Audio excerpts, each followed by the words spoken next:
Hello, good afternoon সকলকে। আজকের লাঞ্চটা ছিল খুবই সহজ এবং ডায়েট ফ্রেন্ডলি। প্রথমে আমি সয়া চাংসগুলোকে ভেজে আর আলাদা করে রেখে দিয়েছিলাম। এরপর একটা প্যানের মধ্যে সামান্য পরিমাণে তেল দিয়ে কেটে রাখা পেঁয়াজ আর রসুনটা ভালো করে দিয়ে নাড়াচাড়া করে নিয়েছিলাম। এরপর দিয়ে দিয়েছিলাম কেটে রাখা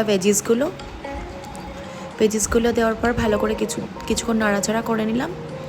এরপর এর মধ্যে দিয়ে দিয়েছিলাম লবণ, চিনি, oregano, black pepper, chili flakes সব কিছু অ্যাড করার পর ভালো করে নাড়াচাড়া করে নেব।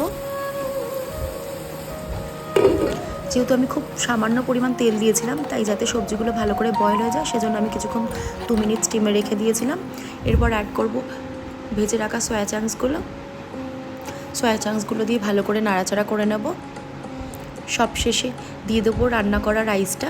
এরপর রাইসটা দিয়ে কিছুক্ষণ নাড়াচাড়া করে নেওয়ার পর দেখুন কি সুন্দর হয়ে গেল আমার হাই প্রোটিন, পুষ্টিকর, সুস্বাদু একটা লাঞ্চ। ডায়েট করছি মানেই স্বাদ ছেড়ে দিতে হবে এমনটা নয়। কিন্তু ভিডিওটি ভালো লাগলে লাইক, কমেন্ট, সাবস্ক্রাইব করতে ভুলবেন না। দেখা হবে আবার একটা নতুন রেসিপি নিয়ে। আজকের মতো এতটুকুই। টাটা।